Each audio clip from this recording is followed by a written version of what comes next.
Sanders, and I manage BI and research at CBS Interactive. And I'm here today to talk to you about really just mystifying who gamers are, typically how people perceive them, and how we've innovated ourselves as a brand over the years based on what we've learned in the industry. So first off, CBS Interactive is the online digital media property of CBS. We are a premium content provider for a lot of websites, and most of you are more familiar with than others, but we have a very extended reach online. Here are some of the brands that we own, and CBS News certainly more popular among others, but we certainly have a very wide reach beyond all the different categories, being sports with CBS Sports, the tech industry with CNET, and media properties covering all information about TV shows and streaming movies, and some B2B sites as well, if you're in that sector. And for today, we're going to be focusing on games with GameSpot, Game FAQs, and Giant Bomb. So GameSpot has a very rich history. With the 20-year legacy mark, we've been a digital-first property among more of the other websites that we've had. Certainly a very long legacy from that kind of standpoint. So with the onset of everything coming into digital, coming into play, how have we innovated over the years as a website? We've provided a lot of information for a lot of gamers in the universe, and as such, over the many years that we've done so, we've been #1 in ComScore in the gaming information category. ComScore, if you're not familiar with it already, is the online currency of measuring how big certain websites are. So what we've identified so far is that with strategy, are we then able to really find out areas of opportunities that we can really take advantage of and be a little bit more strategic in how we solve the issue that we have. And for us, it was merging both BI and research coming together, research being identifying how big that industry we're focusing on, and then of that, who the target audience is, and then using a combination of BI, finding out just how they're interacting with our websites and improving that in a way to make them certainly more appeased with their satisfaction when they come to our websites. And using those two aspects is how we've really innovated over the years. And you'll find out more later on in terms of how we were actually able to do that. But first off, just how big is games? Looking within the last 10-year span, 2006 saw the 7th generation release of consoles. The three big manufacturers in the gaming console universe are Sony PlayStation, Nintendo, and the Microsoft Xbox. And that was even before Facebook and mobile came into the picture. Gaming itself has always innovated itself over the various years, and 2013, 2014 saw the latest 8th generation console release, and 2016 is the year of VR, which you guys have probably heard a lot about, and I'll talk a little bit more about that later. And there's also some more consoles coming into play this year as well. Certainly a very sizable audience, and it's a very sizable industry. In terms of spend, it certainly keeps growing with new technology innovating just how gamers are gaming, and with certain consoles that come into play every few years to really fuel the growth of the gaming habit. So putting everything into perspective, some industries that you are familiar with within the US certainly drive a lot of money. And just looking at 2015 numbers, the music industry made $5 billion, and the movie twice as that, and sports tickets certainly a big driver, especially here in America. And how does games fit in? It brought in almost $24 billion in 2015, and it certainly continues to grow. So who is exactly driving this industry? Who are playing these games and who are buying these games? Most of us would think this is the typical gamer that we think of when we think of, oh, who's playing video games? Yeah, I had that picture too in mind when I started. But what we found at GameSpot is that that is certainly not the case. What you're going to find and learn later on are that they are highly social, certainly younger skewing, such as Evan's son, probably playing video games right now. They're very diverse. Beyond their habits of just gaming, they have more activities than just gaming alone. Certainly not just gaming in the basement, but they have certainly a lot more hobbies that take up their time. And they're also very tech-driven. So starting off with the consoles, and gaming is actually very prevalent in today's American market, ranging from home setups with the examples of video consoles with it, PlayStation and the Xbox, and also PC gaming as well. And then there are also gaming devices on the go, and these are gamers that like to take their games outside of the home with it, the mobile devices and portables, and some of you may have played the Game Boy back in the 90s, and their newest invention lately is the Nintendo 3DS. So gaming itself certainly ranges in type and variety, and there's a very large penetration of gamers in the American household. And in terms of gamers, the size of gamers continues to grow, and the range of age is fluctuating here a lot as well. And we can actually identify them into 4 different buckets. First off, starting with the PC console, those that play on the video gaming consoles such as, again, PlayStation and Xbox. And there's actually also social network gamers. And these are those that play Farmville on Facebook, as an example, and mobile gamers, and with the examples of Angry Birds when it first launched a couple years ago, and Pokemon Go, if some of you are trying to find some Pokemons here at TMRE. And lastly, portables with the Game Boy and Nintendo 3DS, an example.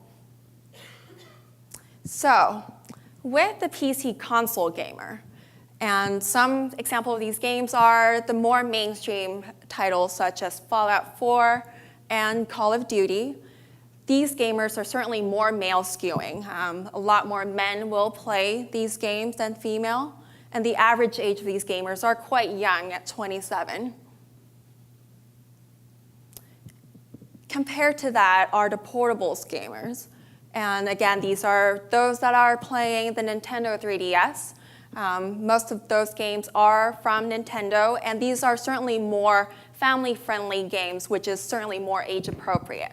And as such, you'll find that the average age of those gamers are much younger at 22 compared to 27 for PC and console gamers.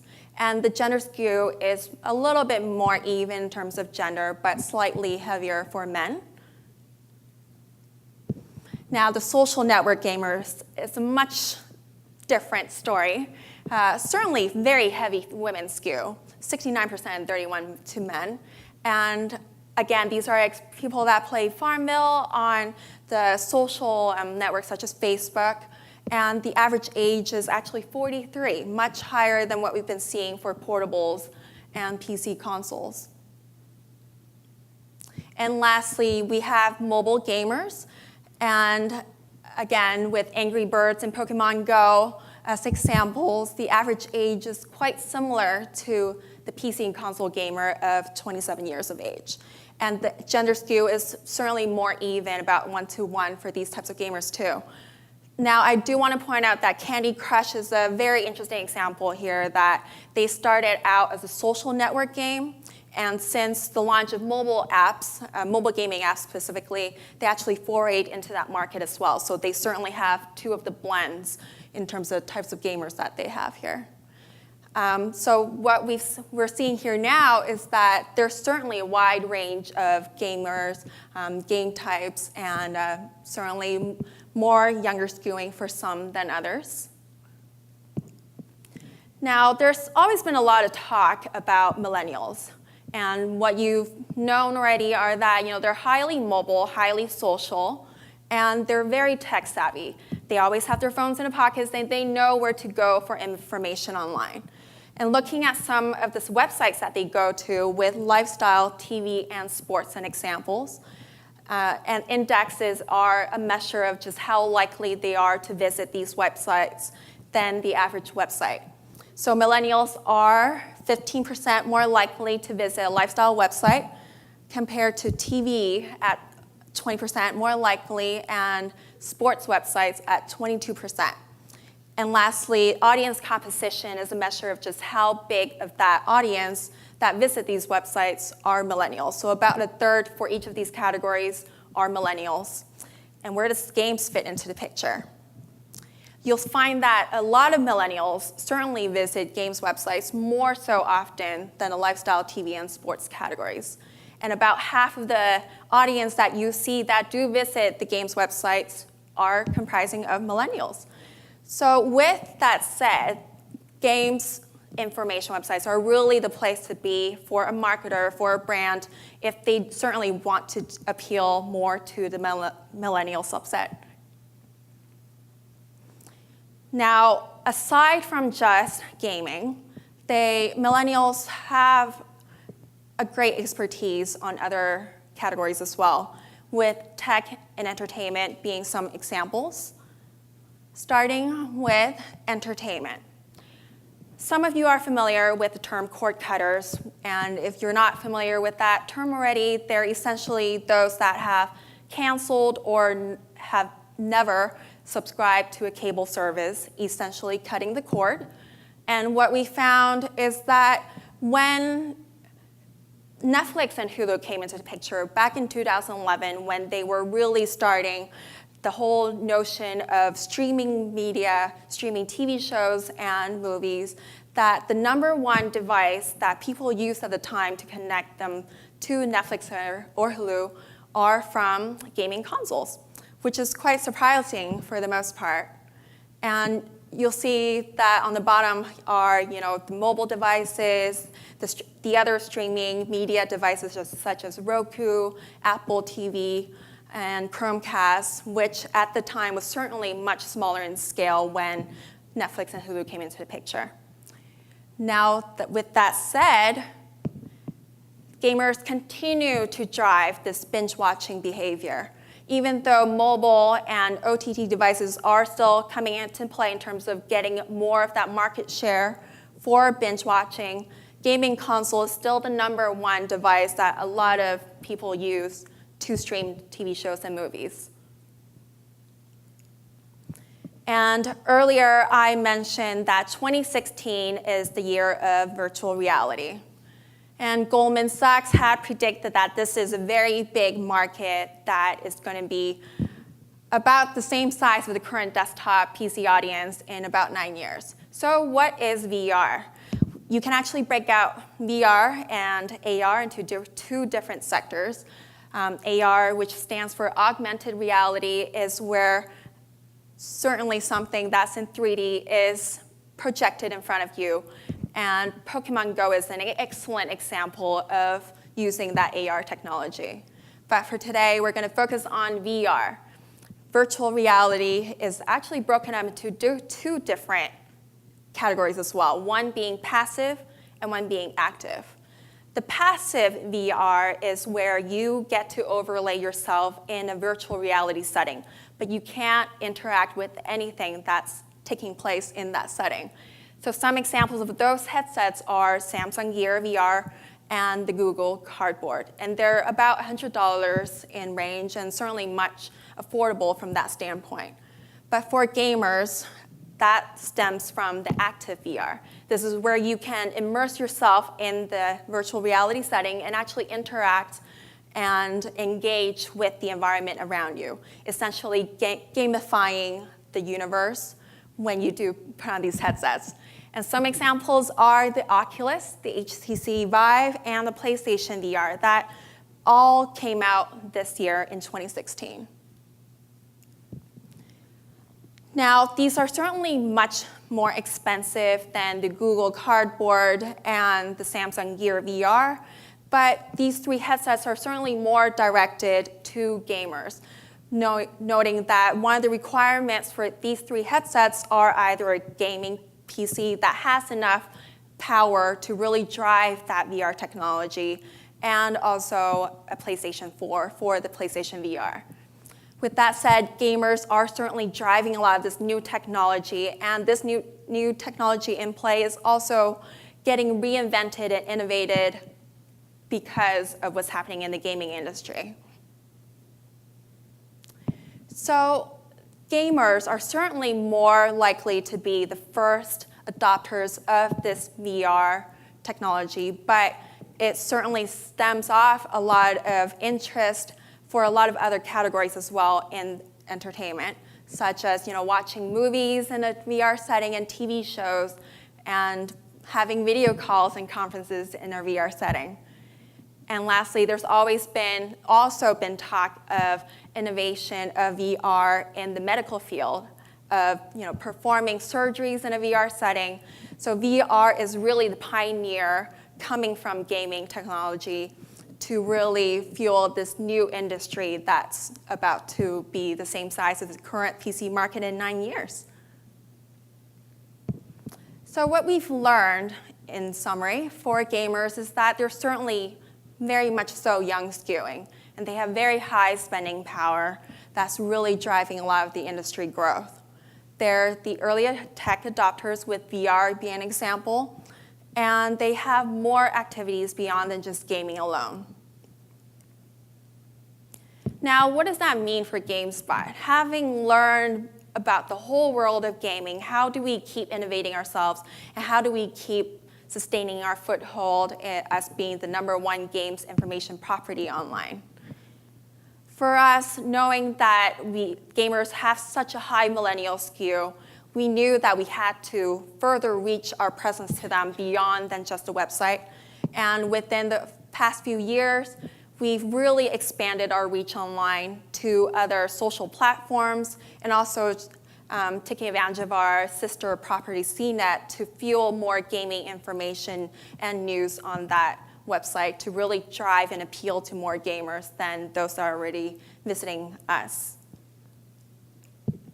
And on the content side, we've also started expanding our coverage on the entertainment subset, knowing that they have such a high propensity of streaming TV shows and movies that we started expanding on more coverage beyond than just gaming alone to really keep them engaged and keep them appeased with the content that they're seeing on our websites. And we also, this year, ventured into 2 new video programming shows that really addresses and focuses on that streaming behavior.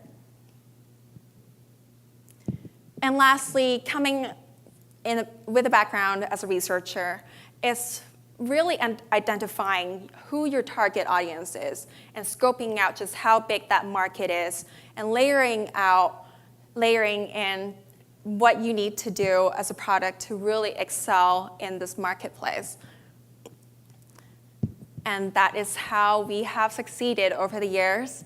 And it's more about working in partnership with the product teams and marketing teams to really continue to be the #1 games information website online. That said, thank you.